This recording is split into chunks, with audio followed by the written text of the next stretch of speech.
राधे राधे महाराज जी।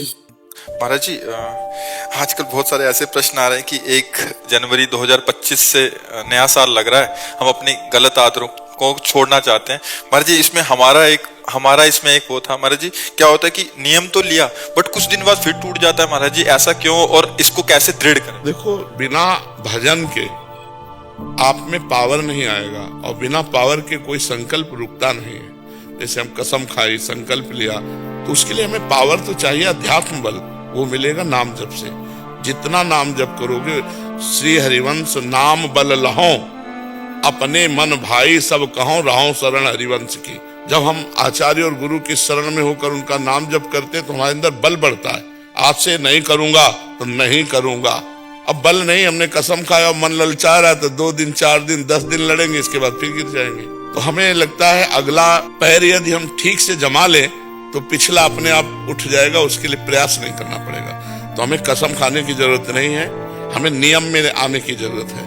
हम इतने माला गुरु मंत्र जपेंगे, नाम जप करेंगे तो हमारे अंदर बल आएगा। उसी बल से, बिना भजन के बच्चा काम नहीं बनने वाला। पक्का मान लो, खूब अनुभव की बात कह रहा हूँ। जब भजन होगा तभी वो छूटेगा, नहीं तो नहीं छूटेगा। महाराज जी, मुझमें बहुत सारी कमियां थी। 1 साल पहले मैंने आपका सत्संग सुना और 1 साल पहले मैं वृंदावन आके आपका दर्शन किया, तो आपको देखने से और सुनने से लाइफ में बहुत सारी बदलाव आई। तो बस आज इसीलिए महाराज जी आए, साक्षात्कार आपका दर्शन करने से लाइफ में कितना बदलाव आएगा।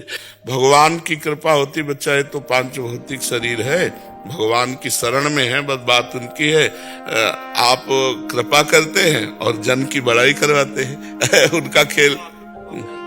हाँ बच्चा, जब ऐसा भाव अगर किया जाए तो जब हम पाषाण में भगवान देख लेते हैं, काष्ठ में भगवान देख लेते हैं, तो हम मनुष्य रूप में भगवान को क्यों नहीं देख सकते। और फिर भगवान स्वयं आदेश करते हैं, सातो सम महिमय जग देखा और मोते अधिक संत कर लेखा।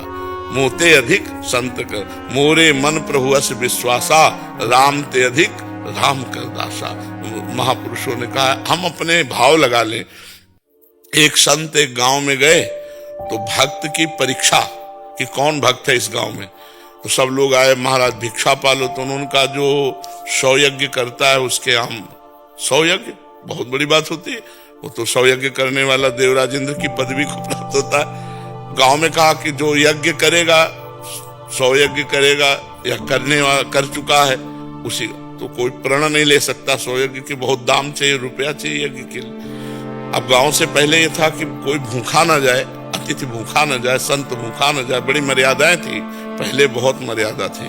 आज चाहे जितना पापी हो, अगर अतिथि बनकर आ गया है दरवाजे पे तो उसका सम्मान किया जाता है। अतिथि देवो भव, पहले अतिथि देवो भव, कहीं कहीं मकान में भी लिखा होता था अतिथि देवो भव। तो वो संत बोले कि अगर कोई यज्ञ किए हो तो एक नववधू थी, वो सत्संग जाया करती थी। उसने कहा हम महाराज को भोजन पवाएंगे। भोजन लेके गई तो महाराज ने देखा, बोले बच्चा तुम्हारी नई अवस्था है, अभी 100 यज्ञ कैसे कर लिए। बोले महाराज 100 तो बहुत कम होते हैं। अगर संत दर्श को चालिए तज माया अभिमान, ज्यों ज्यों पग आगे बढ़े कोटिन यज्ञ पा लिए। क्योंकि सत्संगी थी। अगर हम संत दर्शन के लिए अभिमान छोड़कर जाते हैं कि आज हमें भगवान के भक्त के दर्शन होंगे, तो एक एक कदम पर करोड़ करोड़ यज्ञ का फल कहा गया है। संत दर्श को चालिए तज माया अभिमान, ज्यों ज्यों पग आगे बढ़े कोटिन यज्ञ समान। तो भगवान कृपालु हैं, वो इस सब पे कृपा कर रहे हैं।